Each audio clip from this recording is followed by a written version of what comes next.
Eis-me aqui de novo convosco, venho com a minha paz, como já sabem, a paz desarmada, a mesma de Jesus. Essa paz que nasce no mais íntimo de cada um de nós, quando nós temos por imperativo ético crescermos de dentro para fora em humano, nunca noutra coisa.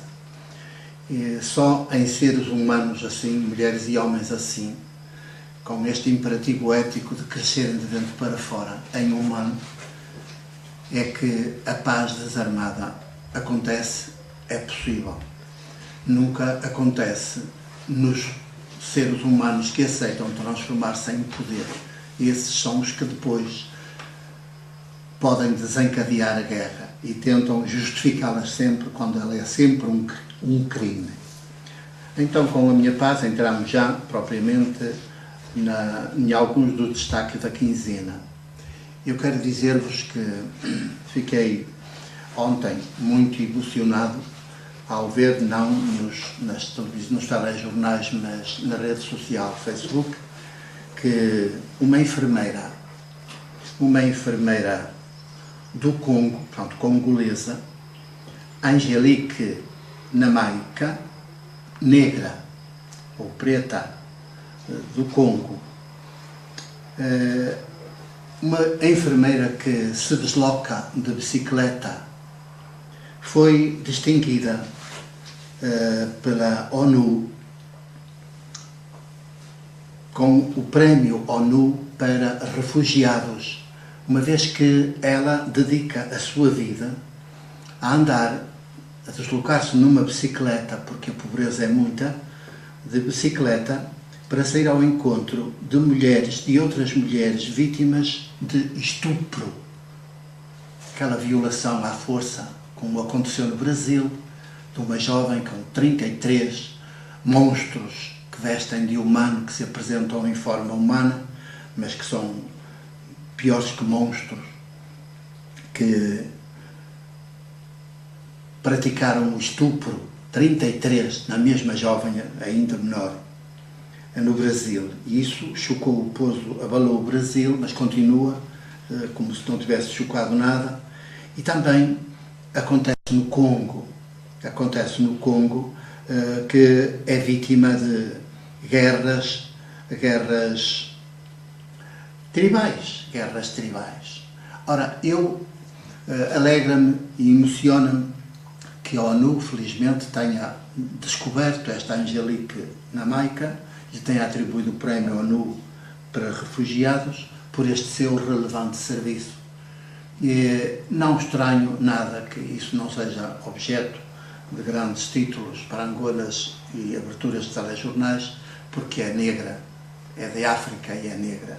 Tem esse estigma para os europeus de ser negra. Então, esse estigma para os europeus não é um estigma para Deus, Criador, Abba, Mãe, o Deus de Jesus, que o é de todos os povos, sem qualquer discriminação. E se tem algum povo preferido, serão precisamente aqueles povos que nós, na nossa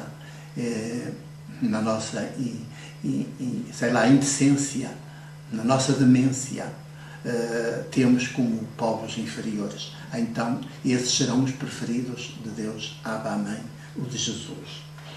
Ora, alegra-me, congratulo-me, emociona-me, simultaneamente ponho um mas.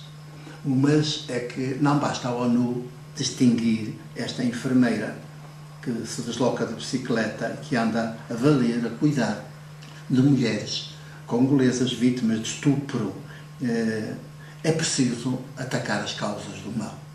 E aqui a ONU parece que já não se preocupa tanto e depois de atribuir este prémio, provavelmente ainda se preocupará menos, porque acha que já fez o que devia, quando com isto pode agravar ainda mais a situação, se não for às causas do mal. Portanto, há guerras tribais, mas as guerras tribais têm causas, não é apenas por ser de tribos diferentes. Atenção. Para não prolongar, quero ver se cumpre a primeira parte pelo tempo que está previsto, passo já para um outro assunto que também merece destaque. Nós estamos a entrar estamos no mês de junho, que, como sabemos, é o mês do solstício de verão. É neste mês que se inicia o verão, tão desejado verão do calor, do sol, com muito tempo de sol durante as 24 horas. É neste mês de junho que atinge o máximo de tempo de sol, no nosso universo, no nosso planeta, o máximo de tempo de sol, de luz solar.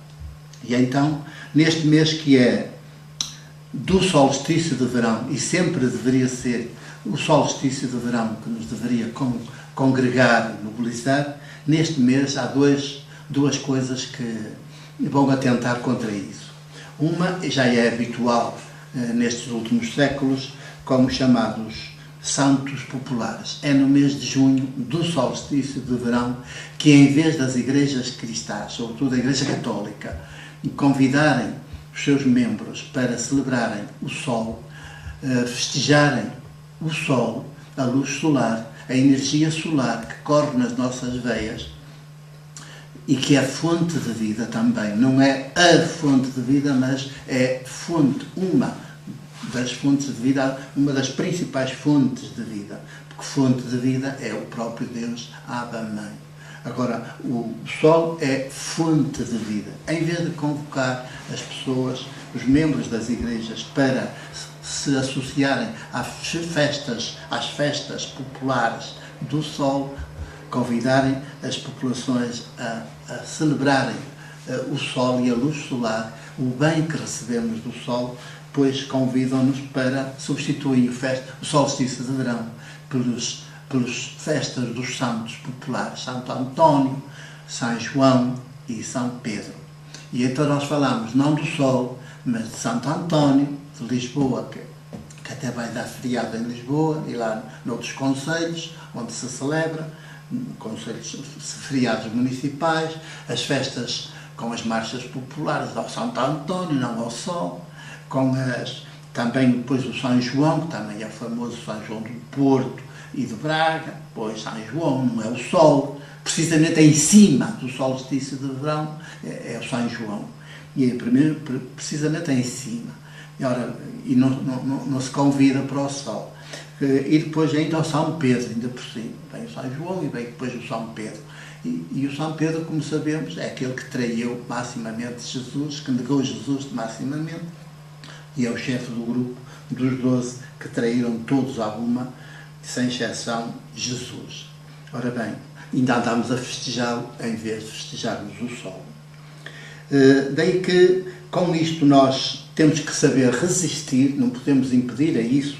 E este ano, neste mês de junho de 2016, para lá deste desvio tremendo para os santos populares, em vez de nos focarmos no solstício de verão, no sol e no nosso planeta, na natureza, pois este mês ainda temos mais outra coisa que nos vai alienar mais e distrair ainda mais do sol. Já não bastaria os santos populares, como ainda vem agora o Euro do futebol. O Euro de futebol. O Euro de futebol dos milhões, é claro. Não é o futebol como desporto, é o futebol como espetáculo, é o futebol como uma droga que paga bem pago aos seus atores, àqueles que protagonizam as diferentes seleções de cada país que se candidataram e que acabaram por ficar com direito a participar nesta final do Euro 2016. Portugal também lá está e, portanto, também vamos ser muito afetados, as televisões, tudo o que é programas culturais, etc., durante esse período do futebol do Euro europeu, vai ser muito complicado sobreviver, porque as pessoas, mesmo às vezes as pessoas mais cultas, não resistem a estarem diante, se não forem aos relevados, aos campos, vão pelo menos estar sentados diante do televisor. Ora bem, eu também não digo que para as pessoas, para mais está lá a seleção portuguesa, que as pessoas fujam sistematicamente a isso, mas que nunca sacrifiquem um momento cultural por causa disso, até porque depois, se quiserem ver em diferido ou em resumos, os telejornais encarregam-se disso. E, portanto, há sempre essa possibilidade, mas que, pelo menos, estejamos atentos para não nos deixar embalar porque essas coisas e sabermos resistir a estes mecanismos de alienação das multidões, porque isto não nos favorece como seres humanos, não nos favorece como natureza consciente, não nos favorece como planeta.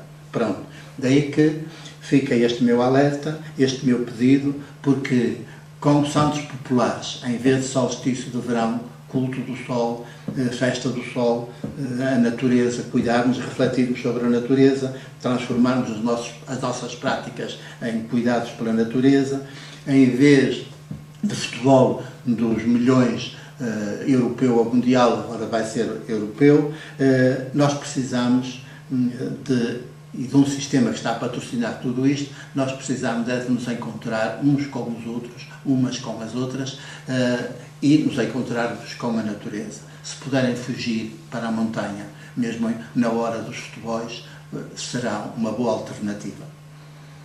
Finalmente, quero destacar um terceiro evento, que é, nesta quinzena, houve uma lei de aprovação, melhor, uma lei nova e outra que foi uma alteração à lei. A alteração à lei foi de uma lei que dá direito aos pais homens, de assistirem aos partos dos seus filhos nos hospitais, nas maternidades. Até aqui era só nos partos normais, os pais que tenham coragem para estar lá, sem ir perturbar o serviço e o parto, assistirem ao parto. Agora houve uma alteração positiva à lei e permite e quer que seja alargado também a todos os partos, mesmo quando o parto é por cesariana, que até aqui não era permitido e agora passa a ser permitido. Todos os pais que queiram assistir ao parto dos seus filhos e dos filhos da mulher com quem estão casados, pois têm esse direito de o fazer. E eu louvo esta alteração à lei, louvo porque está aqui em jogo a vida, está aqui em jogo os afetos, está aqui em jogo o que é mais importante num casal e nos pais, pai e mãe, que é, assim como protagonizaram os dois, a fecundação e o início da gestação da sua filha ou do seu filho, depois a mãe é que vive muito o cuidado durante os 9 meses, porque é dentro do seu corpo que está tudo a acontecer, mas também na mente do pai e do marido, do esposo, do marido dela, está a acontecer, mas que depois também possam estar e devam estar, aqueles que tiverem coragem para isso, que estejam presentes, porque isto vai unir muito mais os pais a cada um dos filhos e das filhas, vai unir também muito mais certamente o casal. Vocês vão passar a gostar muito mais um do outro e das vossas filhas, dos vossos filhos, se viverem esse momento único e irrepetível para cada filha, para cada filho. A minha mãe e o meu pai, já nesse tempo não acontecia, não se podia estar presente, até se punha essa questão, mas a minha mãe, felizmente, teve tudo, é que foi fecundada, é que me trouxe dentro dela 9 meses e depois viveu mais tempo comigo. O meu pai emigrou, tinha eu pouco mais de 9 anos, o meu pai emigrou e a minha mãe é que me acompanhou sempre. E então ela é mais minha mãe do que o meu pai é mais meu pai. E, portanto, é mais minha mãe, é ela que marca muito a minha vida e eu estou-lhe muito agradecido e canto a ti, Maria do Grilo, jornaleira. Também há uma lei nova que dá prioridade às grávidas e às pessoas portadoras de deficiência, também relativamente grave, sobretudo de locomoção, nas filas para atendimento nos serviços públicos, nos correios, etc., nos bancos, etc. Portanto, atenção, a partir de agora é bom, se não fazíamos isso, não dávamos a prioridade nas filas a estas pessoas, às pessoas com deficiência e às grávidas, pois agora a lei manda que se dê, a lei manda. Se não vamos por amor, se não vamos por atenção, por cuidado aos nossos irmãos e às nossas irmãs em situações um bocadinho diferentes, pois então a lei é uma lei que eu também saúdo, e ainda bem. São coisas pequeninas, mas que revelam muita qualidade de vida e, portanto, também nos dizem que estamos num tempo governativo um bocadinho diferente daqueles 4 anos de tortura em que o país esteve completamente condenado. Parece que ainda querem continuar a condenar-nos, porque continuam a pressionar a União Europeia e a União Europeia a pressionar esta fase governativa nova para nos imporem castigos e penalizações por tudo e por nada, o que não fazem aos países maiores. Não fazem à França, não fazem à Alemanha, não fazem, mas querem fazer aos pequenos, como nós, como à Grécia, e ainda um pouco à Espanha, embora pela Espanha já tenha um bocadinho mais de respeito. Bem, finalmente quero dar uma veemente condenação aos idosos abandonados nos hospitais por parte das filhas e dos filhos. Que até há um partido que queria que se tirasse a herança, no caso de haver herança, aos filhos e filhas de pais que deixem os pais abandonados nos hospitais. Essa lei não passou, porque estas coisas não vão por lei, tem penalizações assim, tem de ir por convicção. E então, uma condenação profunda aos filhos e às filhas que abandonam os seus pais idosos nos hospitais, sobretudo em tempos de férias, que vão para férias e deixam ao abandono os pais nos hospitais. Às vezes até os levam lá, simulam uma doença antes de ir para férias, e simulam uma doença e vão à urgência, e eles têm lá a ficar internados uma noite ou duas, e eles vão para férias e não querem saber. A condenação alarga-se mais além, alarga-se também a tanta proliferação de lares de idosos. Poderia haver lares de idosos para casos anormais, casos excepcionais. Agora que se estabeleça isso quase como regra na nossa sociedade, diz muito mal da nossa sociedade, diz muito mal de nós. Quer dizer, nós não somos capazes de dar de nós, nem que seja por suspensão no trabalho profissional, num período, não somos capazes de dar de nós, um pedaço de nós, do nosso tempo, da nossa vida, aos pais que nos geraram, sem os quais a gente nunca chegaria a ser, nunca podíamos dizer eu sou, nós somos, e não somos capazes. Quer dizer, somos tão insensíveis, tão cruéis, tão sádicos, que chegamos a esse limite, a esse extremo. Bem, parece que não é preciso invocar que um dia poderemos estar nas mesmas condições, isso também não compensa nada, é preciso alterar estas nossas práticas. E, por favor, veja, se somos capazes de assumir os nossos pais, nem que seja preciso reivindicar que se atribua ao filho ou à filha que fica a cuidar mais dos seus pais, o mesmo que atribuiriam a um lar de idosos, caso seja subsidiado pelo Estado. Pois que esse subsídio, em vez de ser entregue ao lar, seja entregue ao familiar que está a tomar conta dos pais. Se for preciso avançar para aí também em termos de lei, pois pressionemos quem de direito para que isso aconteça, deputados ou governo. E agora, assim, analisada um bocadinho os acontecimentos da quinzena, vou passar para a segunda parte, já com algum atraso, com 2 questões selecionadas, como é habitualmente, para este programa.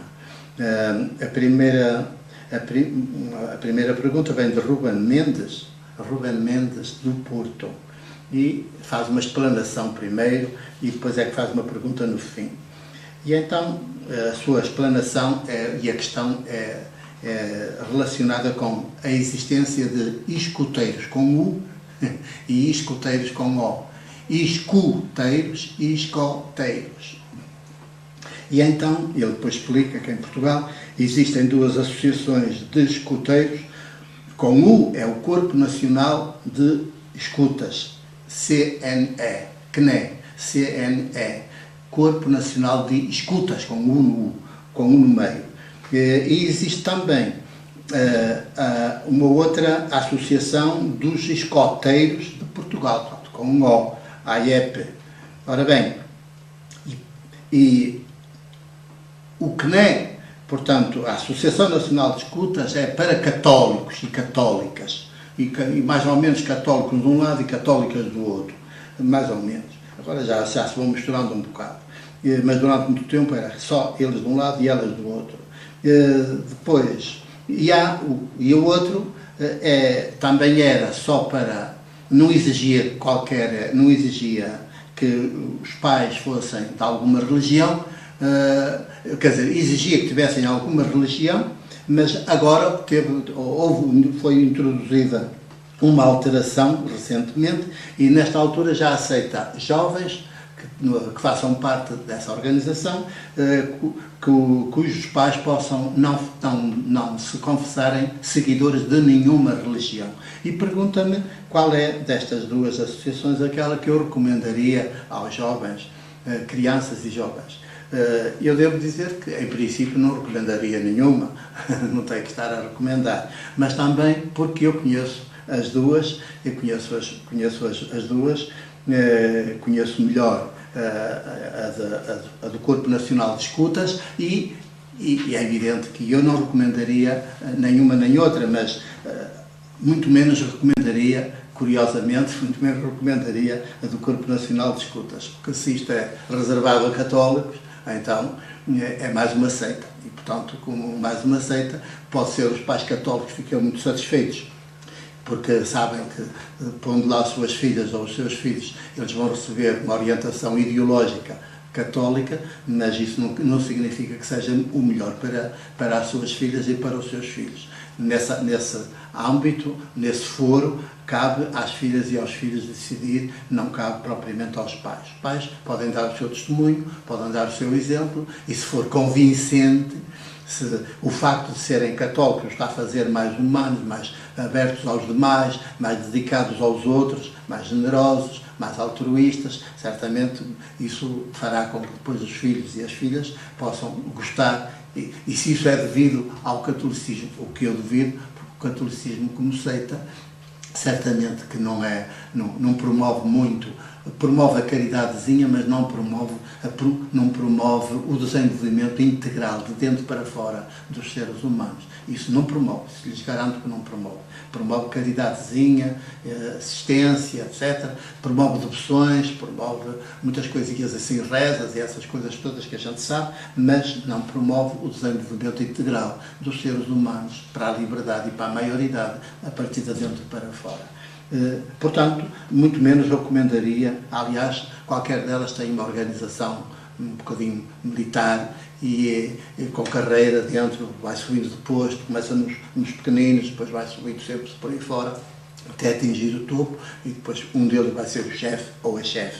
Daí que é preciso também ter um bocado de cuidado, porque nestas coisas, e às vezes também agora já anda por aí o mafarrico, o diabo da pedofilia, às vezes também já se infiltra nesses ambientes. Portanto, há que estar muito atentos, os pais e as mães, se querem que lhes diga, eu não recomendaria nenhuma, porque a educação das filhas e dos filhos cabe em primeiro lugar às mães e aos pais. Antes das escolas, antes das paróquias, antes de qualquer organização, cabe às mães e aos pais. E, portanto, as mães e os pais nunca devem abdicar por nada deste mundo, nunca devem abdicar do acompanhamento e do desenvolvimento das suas filhas, dos seus filhos, nas diferentes etapas, porque nós passamos para nos tornarmos adultos, até nos tornarmos adultos. E então, educar para a liberdade, para a maioridade, ainda mais que pertence e se espera que sejam as mães, os pais a fazê-lo. Façam isso, mães e pais. Não entreguem as vossas filhas, os vossos filhos a estranhos. Não entreguem. E, portanto, isso às vezes, por força, no caso do ensino, ter de desentregar à escola pública, é bom que o façam, mas com muita vigilância vossa. Nunca abdiquem da vigilância, do acompanhamento. Um acompanhamento de afeto, não é um acompanhamento policial.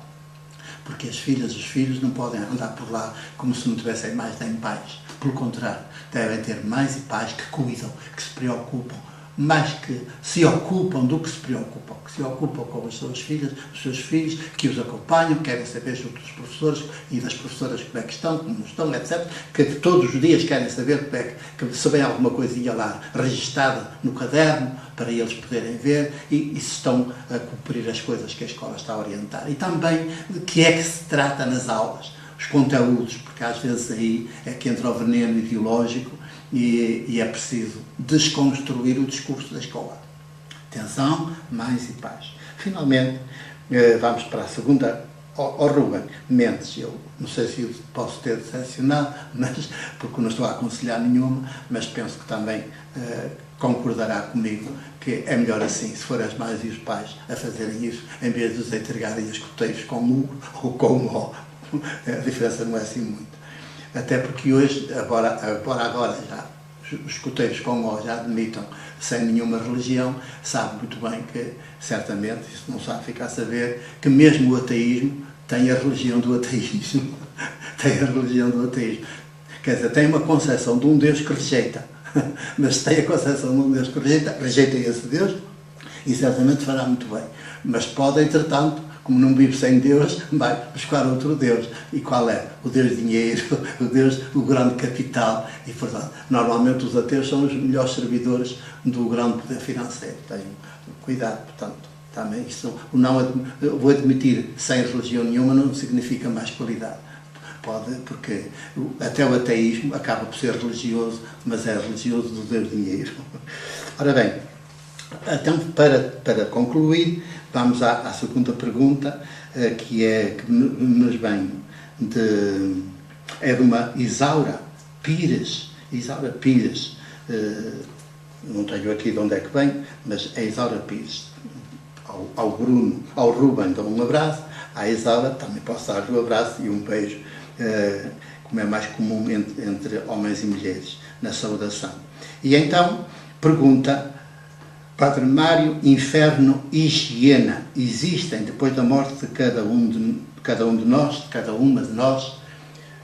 Hiena, inferno e hiena. O I, eu tirava o I e punha o ou. Inferno ou hiena, porque efetivamente nos Evangelhos fala-se de hiena e é sempre no sentido que as igrejas cristãs depois rotulam de inferno. E sobre isso, antes de mais, a resposta é não, é evidente. Se depois da morte existem inferno ou hiena, o nome é indiferente, designação tanto uma coisa para Jesus é tudo idêntico. Se existe inferno ou hiena, e a resposta é não. A resposta é não. Depois da morte. Pode existir antes da morte. Antes da morte. Pode existir antes da morte. E então, efetivamente, existe, como nós sabemos. Eu, a este propósito, trago comigo a Bíblia conhecida dos capuchinhos, na tradução dos capuchinhos, é para não dizerem que eu ando a inventar Bíblias. E então, aqui no Evangelho de Marcos, no capítulo 9, fala-nos da hiena, mas num contexto do escândalo. E diz assim: se alguém escandalizar um destes pequeninos que creem em mim, portanto, está-se a referir a mulheres e homens pequeninos que creem em mim, Jesus, que me creem, está-se a referir a um grupo de mulheres e homens distinto do grupo dos 12. E estes pequeninos, como não eram dos 12, parece que não tinha importância, não eram judeus, eram imigrantes que viviam ali, que já tinham nascido na Palestina, mas não eram judeus de puro sangue. Portanto, eram considerados assim mais secundários. Jesus chama-lhe pequeninos, mas são os que começam a ver em Jesus a alternativa a este tipo de ser humano que somos e a alternativa a este tipo de mundo, de sociedade que também e de humanidade que somos.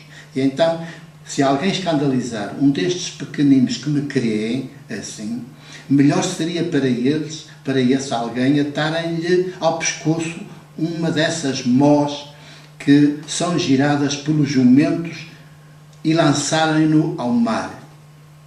Se a tua mão é para ti a ocasião de queda, corta. Mais vale entrares mutilado na vida do que com as duas mãos ires para a hiena, cá está, para a hiena. Ou então, e depois, se o teu pé é para ti ocasião de queda, corta-o. Mais vale entrares coxo na vida do que com os dois pés seres lançado à hiena. E finalmente, se um dos teus olhos é para ti ocasião de queda, arranca-o. Mais vale entrares com um só no reino de Deus, na vida, do que com os dois olhos seres lançado à hiena. A hiena, na época de Jesus, era precisamente aquela grande lixeira que ficava por fora das muralhas da cidade de Jerusalém e que, para se queimar o lixo, não havia estas coisas que é agora do nosso tempo, que para se queimar o lixo, destruir o lixo das cidades, os lixos eram todos canalizados para aquele local, eram tirados pela muralha abaixo, do lado de fora, e ficavam ali a arder dia e noite. Era isso que, na língua de Jesus, se chama a hiena. Se chama a hiena. Portanto, condenado à hiena era isso. E Jesus refere, no contexto concreto, refere mãos, pés e olhos. Precisamente os três elementos que indicam o pleno da nossa atividade. Sem olhos, sem pés, sem mãos, a nossa atividade fica muito mais limitada e dificultada. Portanto, se tudo o que fazemos, pensamos, dizemos, vemos e concebemos não é para bem dos seres humanos, melhor que a gente fizesse parte da lixeira. É esta a boa notícia que vos deixo. Não são nenhumas ameaças, é um alerta de Jesus. Não porque ele gosta que a gente seja lançado à lixeira, o que ele gosta, o que ele não gosta, é que usemos as nossas capacidades todas ao serviço daqueles que nos matam, que nos alienam, que nos oprimem. E, portanto, voltávamos ao princípio daqueles que, em vez de nos promoverem e desenvolverem de dentro para fora, andam a tentar dar-nos pão e jogos, distrair-nos com futilidades. Pronto, fica assim, dou-vos o meu abraço de conclusão e termino também com a minha paz. Até ao próximo programa.